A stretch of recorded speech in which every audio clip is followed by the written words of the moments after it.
even the largest organizations out there, the Pfizer's, the Global Payments, like they still have trouble with allocating resources to manage their entire portfolio. So you certainly have to pick and choose your battles at a certain point.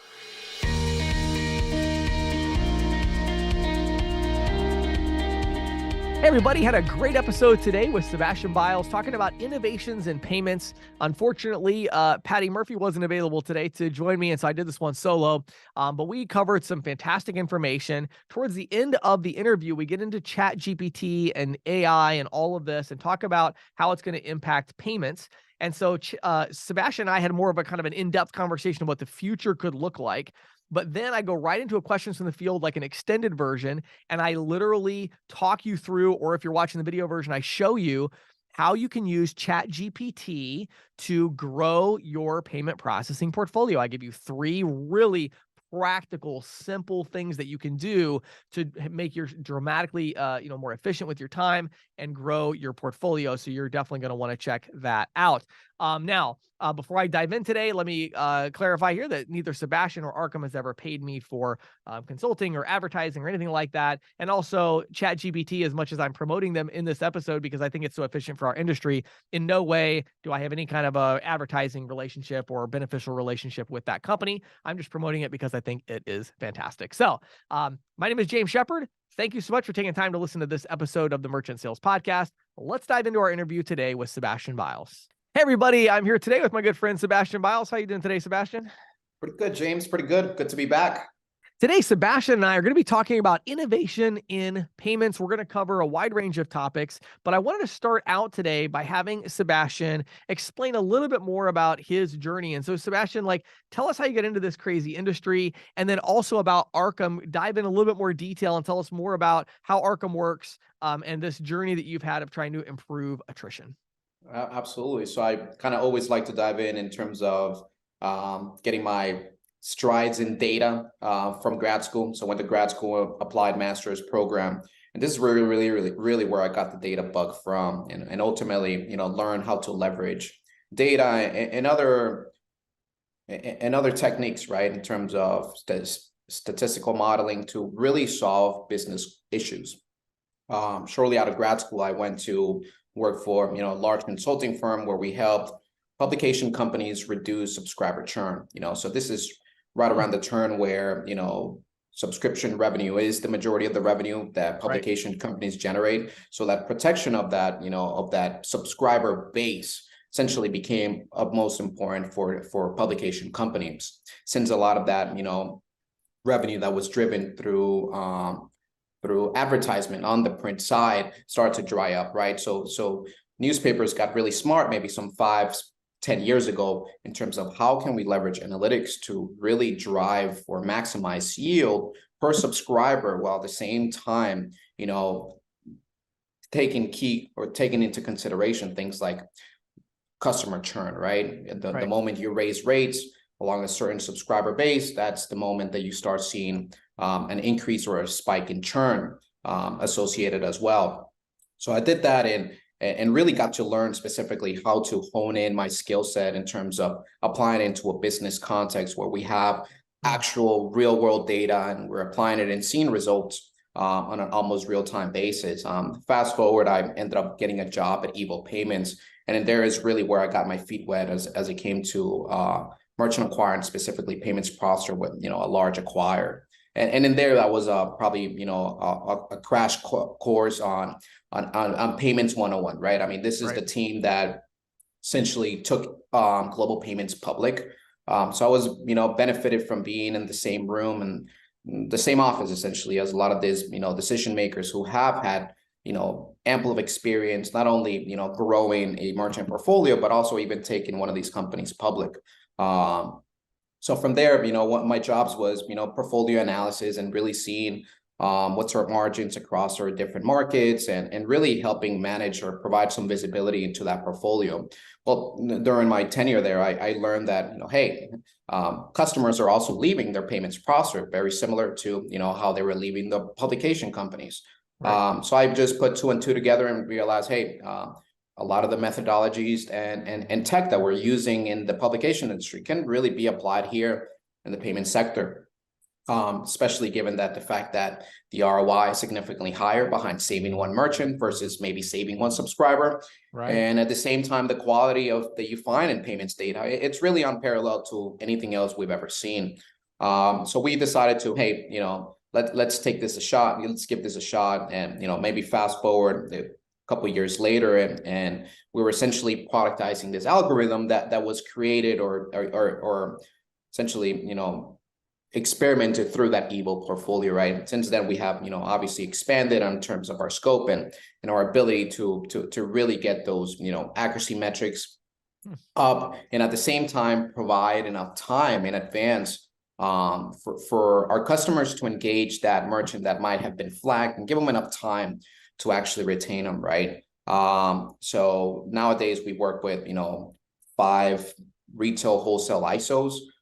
We've analyzed hundreds of thousands of merchants up to this point, and we really help save a significant portion of net revenue from ISOs that have been working with us, right? Our whole company is built around the hypothesis that, hey, it doesn't matter why your merchants are leaving, right? You can always do something about it, whether it's a pricing related issue, whether it's an agent related issue, or maybe a product related issue. These are all problems that drive voluntary attrition, and given that they're voluntary, the essence of that attrition is voluntary. That means that something could be done, and we could address that attrition, right? So our entire business is predicated around that hypothesis, where if you know who's leaving, why they're leaving, how important that relationship is, then you can assign or allocate resources necessary to save that particular relationship, right? And get rid of this, high attrition rates that we see across the industry, because that's just almost a sign that, hey, something is inherently wrong with how we're doing business internally, right? Yeah. Yeah, absolutely. I love it. Yeah, I think any business that has an average churn rate of 20% plus annually is probably needs to look into other things they could do, right? So that's not great. Well, let's do this. So I want to zoom out a little bit here. When we look at the payments industry broadly, and I know you have so many other friends and connections as well that are also payments innovators, and when you look at the industry broadly, what are some of the big trends that you're seeing, innovations or trends or things that you see in the payment space that have you maybe excited, maybe worried a little bit, maybe interested? Like, what are you seeing out there, Sebastian, that interests you? Honestly, all this conversation around specifically B2B payments, right? I'm not even, we don't work necessarily with B2B Right. payments at all, but if you think about it, it's, if B2C payments is a $7 trillion annual sales volume game, B2B is a $33 trillion roughly around there, Right. In terms of processing volume annually. And the majority of this is still done through checks and lock boxes and all these sort of antiquated tech that, for the most part hasn't changed in the last, half a century, right? And to really see that push forward towards that,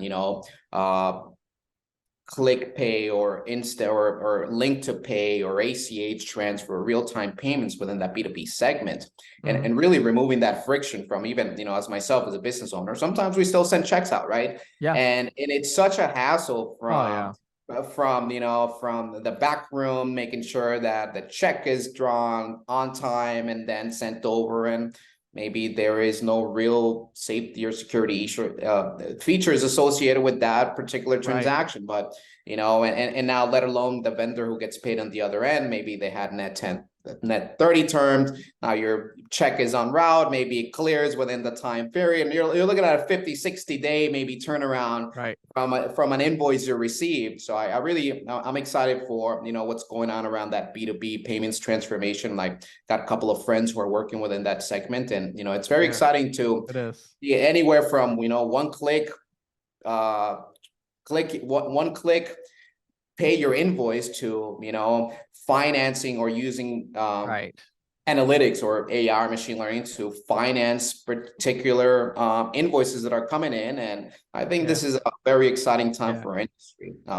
Also that, obviously Apple came up with some version of this, but you've seen it around in pockets that ability to accept payments via your mobile phone. Like, I think that's pretty fascinating, and really a way to move forward in payments, right? Payments should be frictionless. Payments should be, you know, if you have something to sell, it should be relatively easy to transact. And I think this is the way we're moving forward, right? That removing those barriers and frictions around the transaction, and really, really positioning technology at the core center of that evolution, right?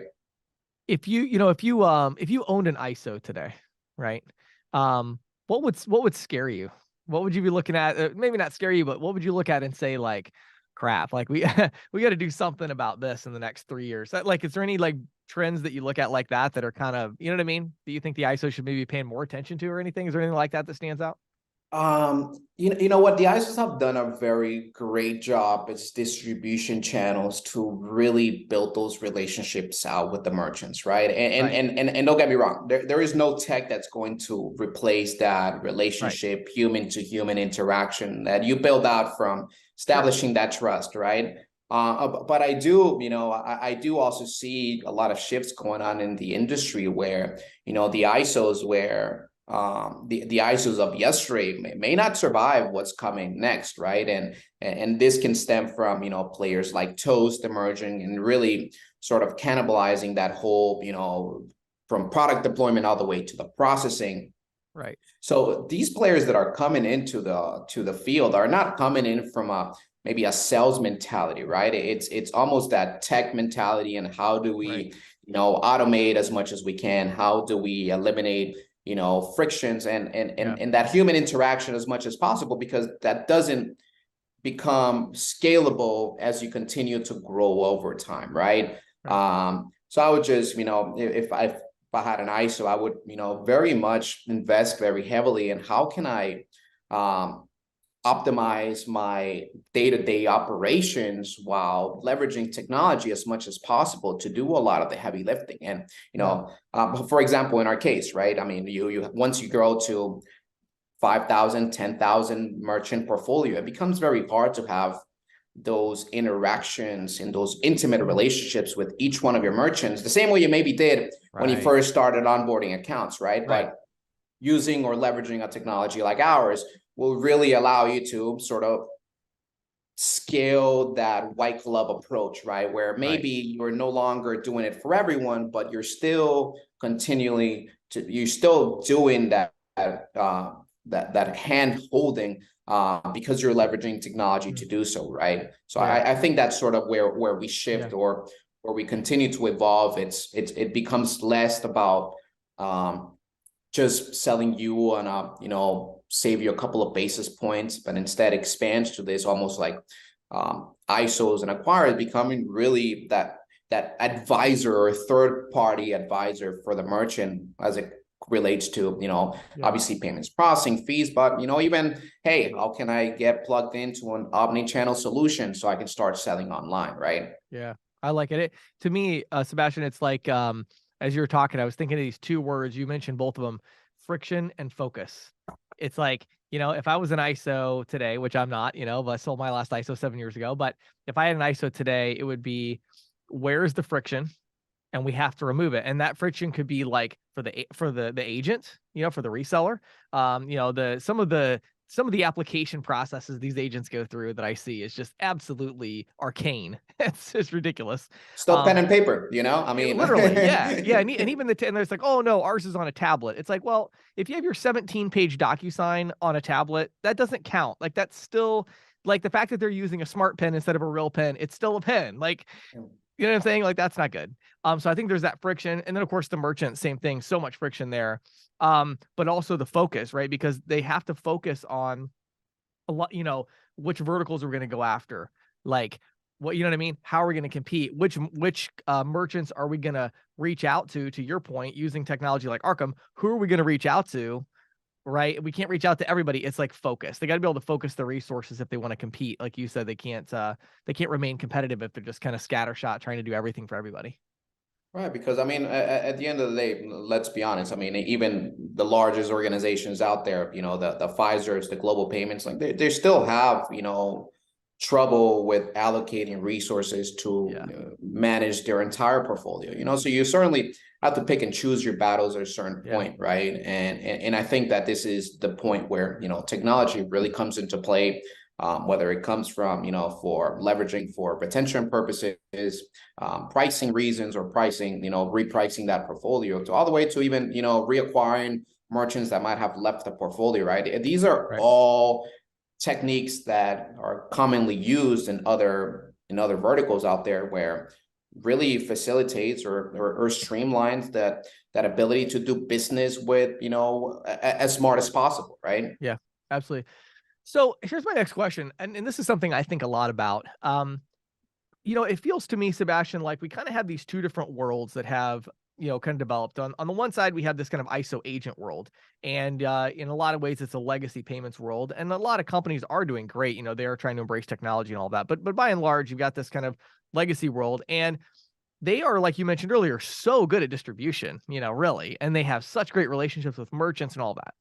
Then on the other side, you have the PayFac, ISV tech world that is saying, hey, wait a second, payment processing is looking pretty good. Let's get into that. They have fantastic technology, but I consult for many of them and they struggle with distribution. They have a hard time getting deals, and you would think that these two worlds would have kind of come together a little bit better. And a lot of the large acquirers are doing this, but you think they'd be able to come together and say like, hey, you've got distribution, we've got technology, and vice versa. Let's work together.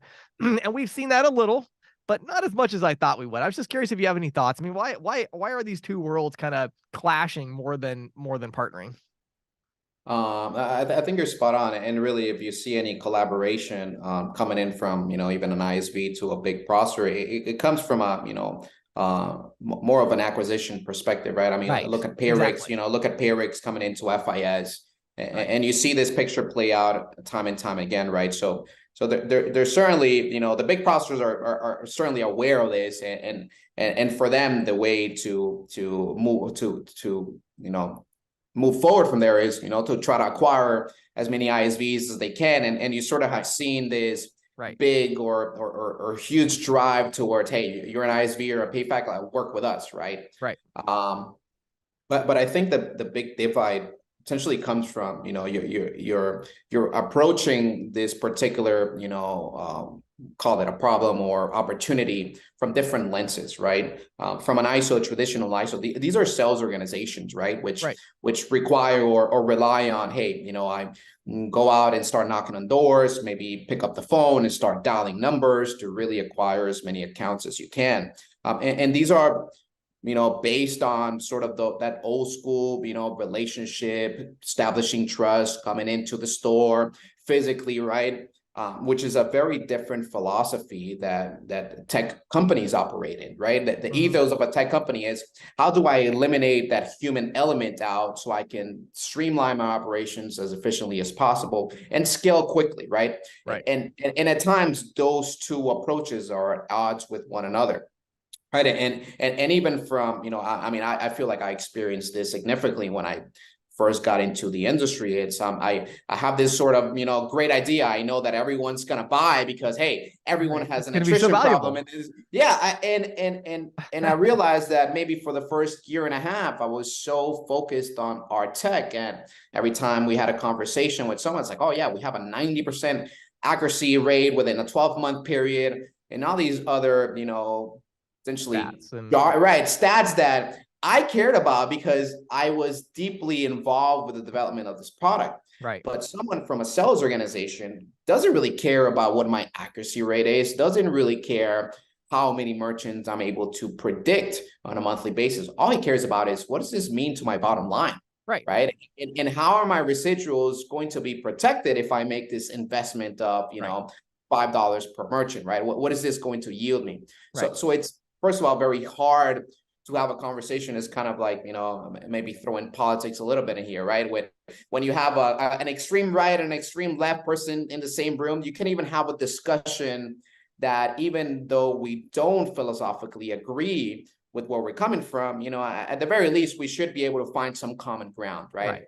And I think that's what's sort of playing out in payments as well, where, you know, the tech players feel like I don't need to talk to the ISOs, and the ISOs feel like, hey, these tech players are, you know, essentially competing for Right. my piece of the pie. It's the enemy. So I'm not. Right, exactly. So rather than seeing it as, hey, this is a huge opportunity for the two of us, I think that, you know, seeing each other as, you know, essentially competitors really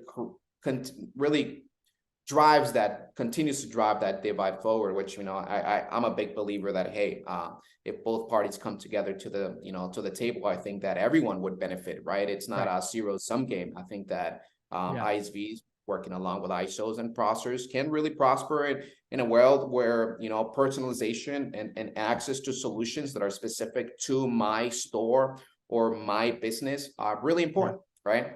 Yeah, I agree. I think one thing that's actually surprised me, I think the last 12 months, as I've had the opportunity to work more with on the tech side, right? You know, my assumption was always that all the ISVs and the tech companies, they all would love to work with the ISOs. It's just that the ISOs are so stubborn, they don't want to embrace technology. Well, that's actually not the case. Like, actually, like, it's a better illustration of it would be the far left and the far right. It's like a lot of the tech companies, it's like, oh, I would never. What do you mean? I would never work with an independent sales organization. I don't want. What is that salespeople? Yeah, what is that even? You know, it's that. I mean, you have to understand, like, a lot of these people are coming to payments, right. Not from a payments angle, but rather, hey, I spotted a problem. I'm building a solution to solve this problem, and payments just happens to be a core function of that solution, right? So I think that even, you know, outside of payments organizations, like if you ask someone in the streets, like, oh, what's an ISO? Most people will look at you like, what are you talking about, right? Right, of course.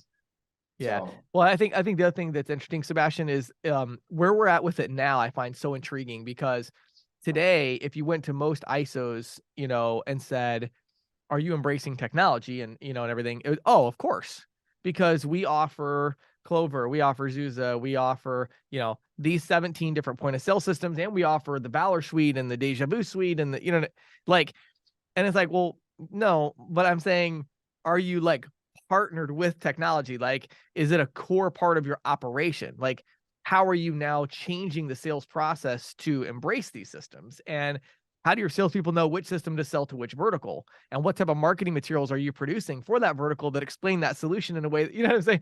And it's like, I come into these conversations and it's always like so interesting to me because, you know, 5 years ago, all my conversations were with ISOs in terms of like, hey, you have to embrace technology. You know, now I feel like most of my conversations are, let me explain what I mean by embracing technology. I don't mean that you have a loose, you know, relationship of some kind with lots of technology companies that your agents don't understand, but they can offer. It's like, there's a little bit more to it than that, you know? So, all right. One more question. A couple of ones I want to throw at you. So let's talk about data for a second.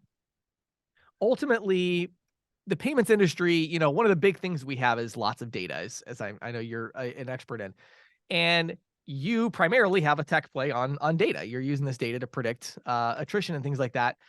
How do you see this going over the next kind of 12 to 36 months? You know, are there going to be a lot of additional plays on payments data? What innovations have you excited there? And how do you see Arcum kind of developing as well in the way that you're using data to add value to the ISO agent world?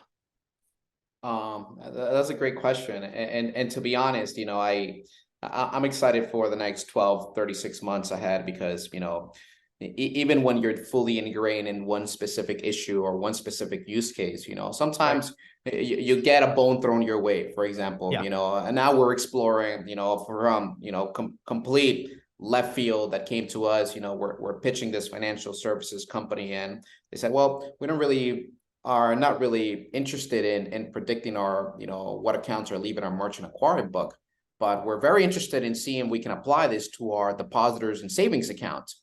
They're a, you know, a regional community bank. Sure. And all of a sudden it's like this light bulb comes in and says, wow, you know, we bank with SVB when the whole fiasco of them going under. Really? Oh, yeah. So, okay. I didn't know that. So I have gotten sort of a glimpse into what a bank run feels like and being at the other end of one, right? Right. So I realized all of a sudden it's like, wow, for the next foreseeable future, every financial institution that is not Chase, Bank of America, Citi, or Wells is going to be looking at, because this is a potential existential crisis for them. You lose depositors, you lose your ability to loan out funds, and you lose your ability to operate as a bank, right? Because there is no, without depositors, there is nothing to lend out, right? Right. So obviously the emergence of different use cases within the same, within our vertical, and at the same time, even, the same data set that we use to predict who's likely to be switching over to your competitor, it's the same data that we can use to help you out with better pricing strategies, even, helping you identify what merchants have a highest likelihood to be reacquired that had previously been processing with you, right? So from we can go deep or wide, right? We can go deeper in terms of solving additional issues or helping ISOs become able to leverage this data better, right? And at the same time, we can go wider in terms of exploring other use cases within the financial services vertical, right? Sure. In terms of what has me excited, obviously AI is the big talk around, everywhere, right? Of course. With OpenAI, it's really been transformational of what they have been able to do and accomplish in such a short amount of time. I don't think we nearly talk about this enough in our, industry. In fact, you were at Transact, right? There was one conversation around AI, and this was on Wednesday morning. Right. So obviously it's not front and center in our conversation. And this is something that, use cases have been, we've been leveraging AI in our industry for decades already, right? Look at companies like Featurespace out of here of Atlanta, Feedzai, that leverage AI and machine learning models to detect and combat fraud. Right. In our case, we're leveraging machine learning to help ISOs combat churn. But I do see this marriage between, natural language processing models, right? Or what we call, AI, what you see maybe present in ChatGPT, really making an appearance into our industry, whether it's in the form of support, right? Those support call volumes maybe could be mitigated through, having a first line of defense being an AI chatbot.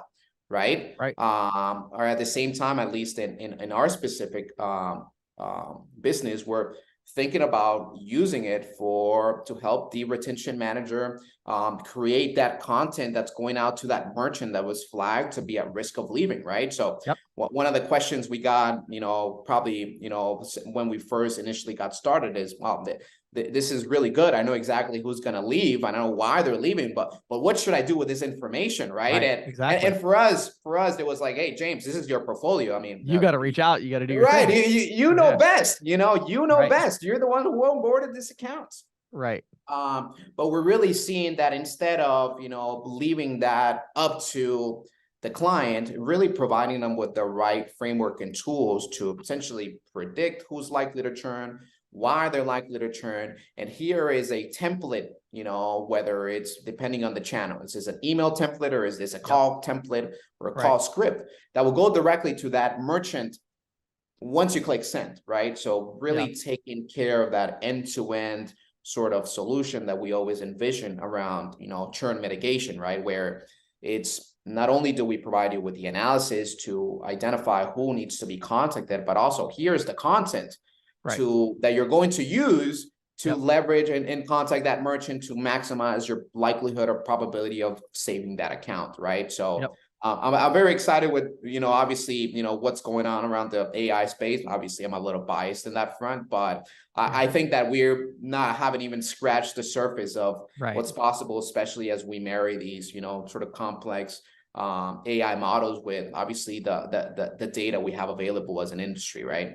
Yeah, I think, I had actually on my list of questions to ask you about ChatGPT and how you might be using it, because it's funny, like, I think within a couple of months, I think the team member, and I have a lot of employees, and I think the team member that I'll be talking the most to on a day-to-day basis is going to be ChatGPT. I would say it's already definitely top 3 or 4. And now they just rolled out the app, iOS app. So I have it on my phone. It's like the on my home screen, it's like ChatGPT is in that spot that you click the most, because all throughout the day I use it. But I think, you know, what's super interesting about it right now is there's so much potential for it down the road, of course, in the payments industry. But right now, there's so much real practical Yep. value, right, that you can get from it. And I think people don't understand. I mean, like there's a new thing I'm launching. I can't talk about yet, but I'm launching in the fall. And the brand name for it and the kind of slogan, all that stuff, I You developed asked ChatGPT, huh? I developed it with ChatGPT. Now, you know, it wasn't like it told me exactly what to do, but it was like it gave me the options. I was able to narrow it down further and come up with a good brand name that I liked. Um, and you know, just the other day, one of the reasons I wanted to ask you about it is because 2 days ago, I had a meeting, or on Friday, I had a meeting with my developers, and we were talking about, because we have a lot of things we do on the statement analysis side and all of that, where we use a lot of AI stuff to get the data and all that. But kind of like you, one of our issues is always, well, how do we explain, you know, the analysis to the person? You know, a lot of Right. times they don't understand. And our issue was like, oh, well, ChatGPT is not actually great at that. Like we tried it and it was like, it doesn't know that much. Well, then the API came out where you can train ChatGPT with your own With your data. own data. And I'm like, oh, so we literally are like in the baby stages of doing that, and we're going to be like feeding in everything to train it. And I think there's such a huge opportunity there. You know, when you marry that together with, say, some of the stuff that Google has going on in terms of the voice, right, where they can make the voice sound like, you know, you give it the stuff to say and it sounds like you're talking to a real human being. I mean, support is going to get really interesting and very Even the cost deep, effective. even the deep fakes you're seeing around there with, I like James Shepard. There's probably a video of you somewhere there I where you know. really didn't I make didn't do that that. video, Yeah, I know. right? So Yeah, it's well, like one other one I'll tell you that I think is super interesting. So, as an example, for those that maybe aren't as familiar, to understand some of the practical implications. So, for years, I've been talking about doing show notes for the podcast, right? Where, you know, like a big long document that's got like, here's what we talked about. It's got graphics and the whole thing. Well, we keep talking about it. There's a couple different companies that would have done it for $3,000-4,000 a month. You know what I mean? Because it's very time consuming to, like, yeah, you yeah. know, take a 45-minute episode and make show notes out of it. Well, we finally solved the problem. We're going to have it coming out here in a couple of weeks. And what we did is we used Otter, which is one Yeah, AI, yeah, yeah. to grab the context from the Zoom, you know, to get the you know, script. Then we take the script from the podcast, dump it into ChatGPT 4 and say, type out a 1,500 word show notes article, which it types out. Then we use Adobe Firefly, which is the creative AI. And we say, read this article and produce the graphics that we need to put in there. And this whole process takes us like 10 minutes. Yeah. And we have our show notes. So my marketing director takes 10 minutes a week to make the show notes. You know what I mean? Like stuff like that. I just feel like that's like saving us thousands of dollars a month and dramatically increasing the value of what we're already doing. So I don't know about you. I'm just super excited to kind of see, like, where does this go? This is going to be scary, but I think it's fun. It's like exciting, you know? Yeah, let me ask you, James, how long did it take you to come up with those show notes before?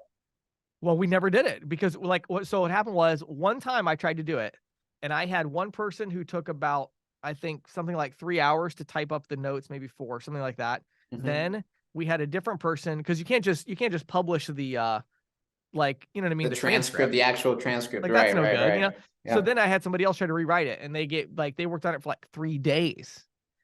And they were like, and then I got it back and I was like, oh, that's pretty good, but I need to like edit it. I don't have time to edit this enormous Yeah. document. Yeah. Right. And then my team was like, hey, if we had graphics, and like, oh yeah, that'd take us a day. I mean, it was literally like a week of work that we Yeah. can do now in 10 minutes. Yeah. I think the combined subscription is like less than $100 for all of the things that we're using to do it, like $100 a month. And that's really what it is, right? It's a Yeah. productivity booster for, now all of a sudden, even if you're, a one-man show, right? All of a sudden Right. you can leverage all these tech to essentially have your own copywriter, your own design team, and Yep. and really all these solutions are fresh out of a box, right? Like you Right. don't have to be trained in AI and Right. understand these No. complex models. It's like plug and play and Yeah. you're ready to go, right? And Yep. and I think that's where, this really starts, accelerating sort of what we're able to do because, things like, that process you just described, even, support, where it becomes so important within our industry, and having the ability to, answer support calls in a short amount of time, not providing that 1-800 number, really become key to fostering those healthy relationships, right? So I really, I am very excited. Obviously, you always have your doom and glooms, people, whenever new tech comes around. Of course. I'm obviously, very excited to, what's to come next, and really seeing the proliferation of this technology into the payments industry, where again, this is a data-driven industry. The things that we can do once we start training some of these models with some of this transaction data, I think that it's going to be very exciting. I mean, even whether it, maybe downstreaming insights directly to the merchant as it relates to maybe helping them forecast or future, interchange fees, right? Or maybe helping them forecast or identify those seasonal patterns that are going to come within their business, because we have seen them for the past 3 years since that merchant started processing with us, right? So I really think that like ISOs and acquirers and processors will get smarter in the sense that how much information they provide to their merchants or the end user, in helping them, generate more sales volume, grow their business, because everyone benefits from that, right? If you're an ISO, and what is your number one, incentive, obviously to have as many merchants process with you, but also to have these merchants to continually grow over time, so you can also grow your residual base, right? So I think that I think we haven't seen, we're only seeing the beginning, very beginning. And I always like to remind people as well. It's like, you have to understand, are you a rule maker or are you a game player? And when it comes to all this AI and all this debate, I mean, unless you are in the Senate or in Congress right now, you're a game player. You're not a rule maker. So the rules are what they are right now. Take advantage, right? And innovate, and, embrace these things. Don't be like, well, I'm so scared of AI. No, well, you got to embrace it. Are there going to be regulations down the road? I hope so. Hopefully they're going to regulate this stuff, pretty quickly, but that's all going to come, and the rules will change, and then we have to adapt to the rules. But we're game players. We're not rule makers. And so we got to play the game and try to win based on the rules that the current reality that we face. So Sebastian, it's always so fascinating having these conversations with you. I had other questions, but we're gonna have to skip out on those. Have another episode. But before we go, tell everybody real quick where they can go to learn more about you and about Arcum if they want to dramatically reduce attrition. Absolutely, bro. I'm pretty active on LinkedIn. I, sometimes put some content out there in forms of articles, trying to really, not necessarily educate the industry, but really showcase what's possible in terms of, I don't really care whether you leverage our tech or not, right? But for you to be aware that your churn rates are not fixed, and they could be reduced over time, and that you can really engage in these proactive retention measures, right? Really, drives the industry forward at the end of the day, whether it's us doing the analysis or your own internal team or maybe a consulting firm. But this is all about, putting service at the front and center of the payments conversation, right? I think that most recently that, JD Power's, recent survey came out, and they showed, hey, merchants are really, really taking service seriously, right? And they're expecting more from their providers. And we see it all the time in terms of the accounts we flag, right? So helping ISOs, really reduce that voluntary attrition, it's our calling, right? And not to sound too exoteric out there, but it's really why we wake up and decided, hey, this is a tough problem, let's go out and solve it. Because there's obviously significant upside in terms of having a positive impact in the industry that we can do. So pretty active on LinkedIn, and obviously our website arcum.ai. Feel free to leave a message or essentially book some time with us. Awesome. So that's Sebastian. Last name is Biles. It's Builes, right? Did I spell that right? Yeah, that is correct. How about that? First try. Didn't even. Hey, maybe we can work on your pronunciation, but that the spelling does the job, Well, I got one of the two. I mean, I'm getting there. So look up Sebastian on LinkedIn. Check out arcum.ai. Sebastian, always such a pleasure having you on the podcast. Wishing you great success in the next year ahead, and I'm sure we'll talk again soon. Hey, likewise, James. Take care. Always great to be here. Today's episode is brought to you by CC Sales Pro Consulting. If you are an ISO and you are looking to grow or scale your business, if you are a fintech company, a PayFac, an ISV, and you're looking to grow distribution or understand the payments industry better, you can just reach out to me directly, james@ccsalespro.com. My team will intercept those emails, reach out, and see if it's a good fit for you and I to have a conversation together. So people ask me all the time, James, what do you do with your consulting practice? And the answer is actually very simple. I pretty much do the same thing for every company. What I do is I establish an objective, which is almost always to increase the number of new mids per month. And then we talk about how best to do that. And I'm able to leverage my creative team to create custom video content.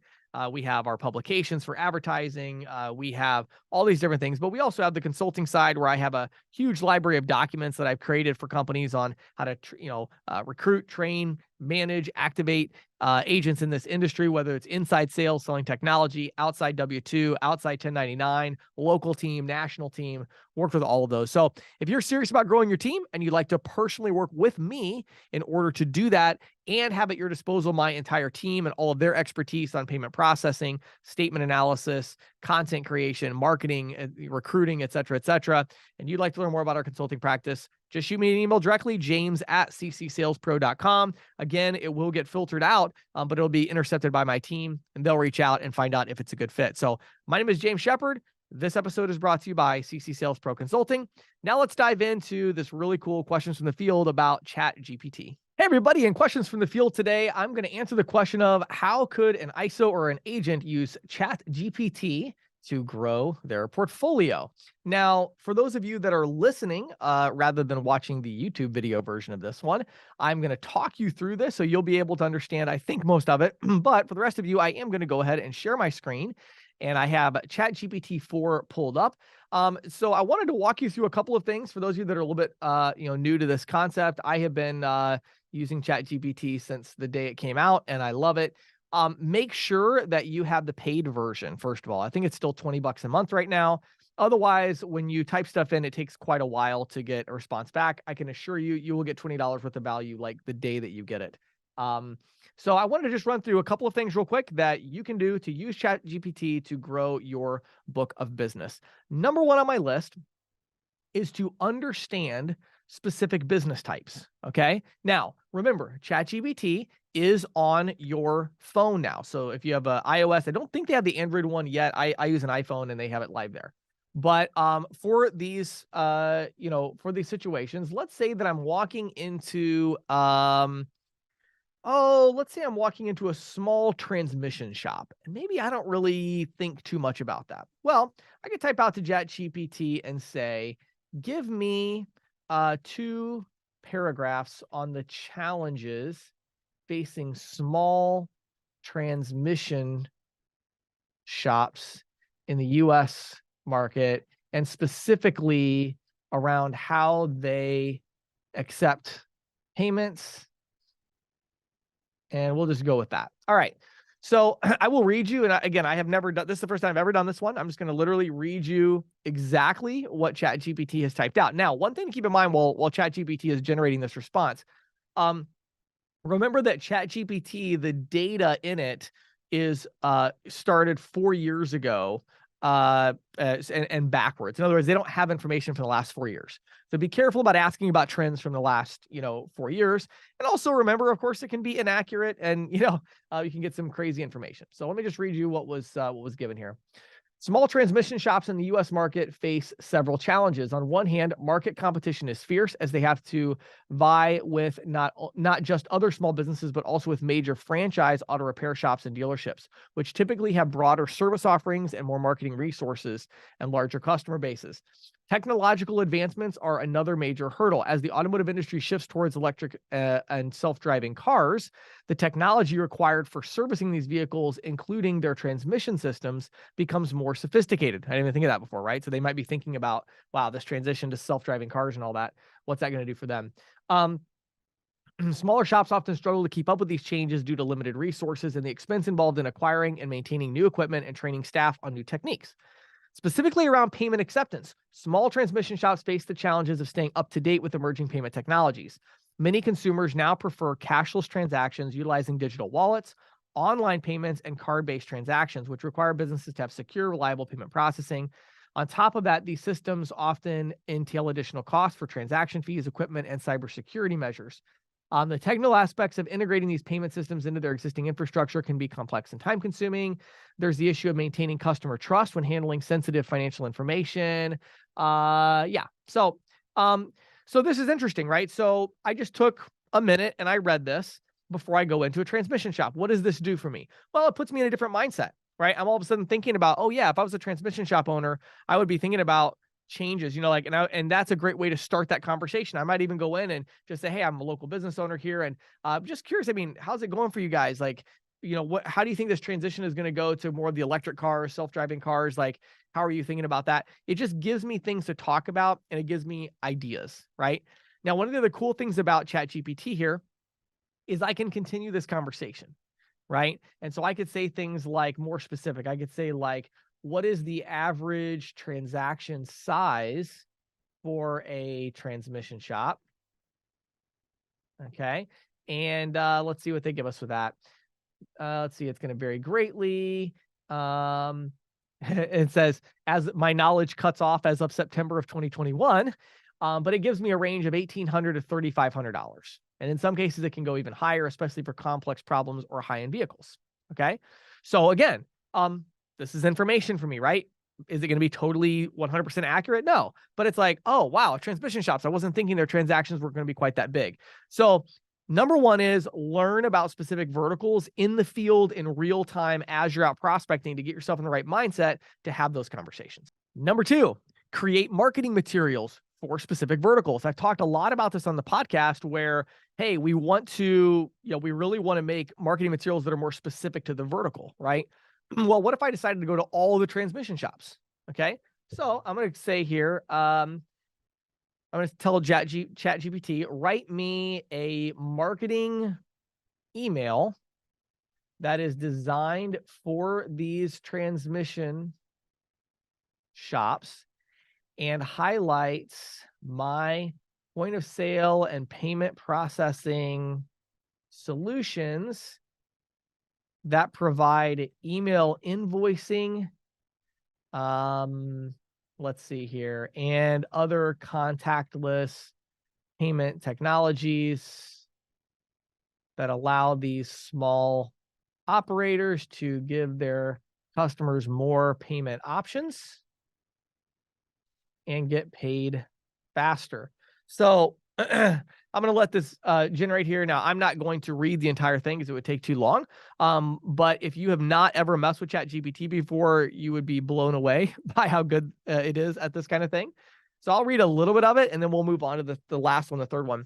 So subject, boost your business and get paid faster with our advanced payment solutions. I will say I'm not crazy about ChatGPT's subject lines for emails. They usually are a little too vague. And here I would definitely want to include transmission shops in this. But anyway. All right, so here we go. Dear recipient name, I hope this message finds you well. My name is your name, and I'm with your company. I am a leading provider of point-of-sale solutions. I understand that in the rapidly evolving automotive industry, your transmission shop faces unique challenges. Competition is fierce, technology is advancing, and customers are looking for convenience like never before. That's why we designed our cutting-edge point-of-sale and payment solutions to help you stay ahead of the curve. Our platform enables you to offer your customers a wide array of payment options, including digital wallets, online payments, and card-based transactions. In today's cashless society, customers appreciate and expect flexibility in payment methods, and we help you deliver that with ease, and on it goes. Now, that is pretty good, and I'm somebody that's pretty good at writing marketing emails. That's a pretty good marketing email. Certainly you would want to edit it. Obviously, you think of ChatGPT not as taking over your job, just making it a lot faster. So it might take you 2 hours to come up with a great marketing email, whereas when you use ChatGPT, it might take you 20 minutes because let them do the first draft. Or I'll tell you what's even better, and this might surprise you actually, is a great way to use ChatGPT. I have actually found that ChatGPT is much better at doing the second, third draft. So what I'll do is, if I am trying to write a marketing email or a document of some kind, I will go and write the document myself because I want to have all the specifics in there. Okay. And then I will literally just paste it into ChatGPT 4 and say, make this sound better. Like literally, right? Now, one thing you'll find with ChatGPT is the more specifics that you give, then the better the results is going to be. So if you can give more information and say things like, hey, ChatGPT, don't change too much of this, just correct the spelling and grammar and make it sound a little better. I'd also like it to be a little bit shorter, something like that. Or you could say whatever you want. I mean, you could say, make this sound simpler, and it will do that. One of the things, if you want to see the real power of ChatGPT, that'll blow your mind, and make sure you don't show your kids this. But just kidding there. But anyway, you could show and say, go in there and say, write me a 2-paragraph document on the Revolutionary War. Okay. And then once you're done with that, say, now write that same document in the language of a 5th grader. It will rewrite that document to sound like something a 5th grader would write. George Washington was super cool, or whatever. It's amazing. It's incredible. So it's very, very good at things like that. So there's number 2, is to write these marketing specific, documents. Number 3 is become more active on social media.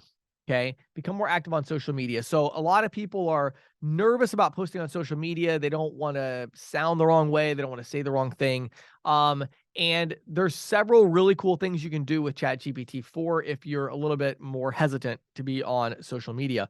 One of the best things is just tell ChatGPT exactly what you want. Let's say we're going to make a tweet. And so we wanted something that's short, right? And we could say, you could literally, one thing I found really cool is you can literally paste in the entire article that you want to share. So let's say you found a really interesting news article and you want to share it on LinkedIn even. You could say, give me a short, 3-sentence post to promote this article. And ChatGPT is fantastic at that. And remember, it's a conversation. So if it says something, you're like, oh, I don't really like that. You can say, okay, try that again. And this time make it sound more like this, and they'll do that. But to give you an example of it real quick, I could say, write me a great LinkedIn post that promotes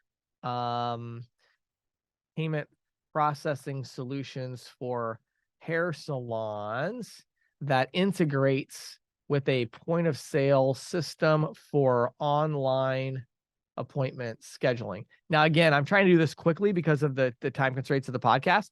Normally, I would give ChatGPT a lot more context, because the more context is going to do better and better. Okay, I will read you the post for those of you that are watching here. You can see it. Calling all hair salon owners and stylists. In today's digital age, seamless customer experiences are not just nice to haves, they're essential. We at XYZ Company are excited to introduce our integrated point of sale and payment processing solution designed with you and your unique needs in mind.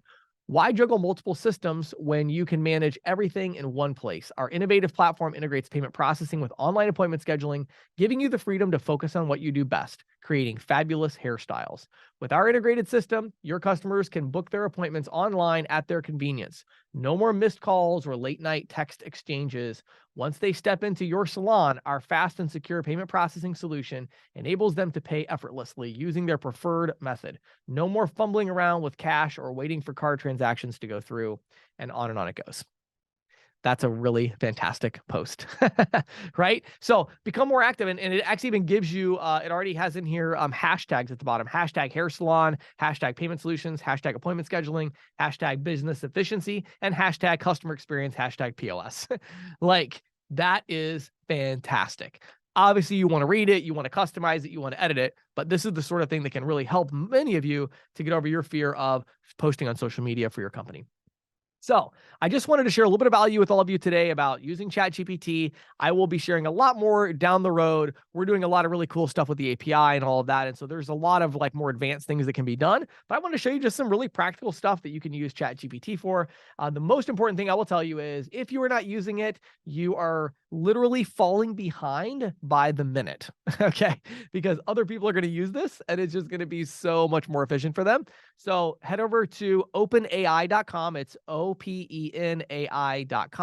Sign up for ChatGPT Plus and make sure you download the app for your iPhone if you got one. And I think Android will be coming really soon. So thanks, everybody. Hopefully you have a lot of fun with ChatGPT this week.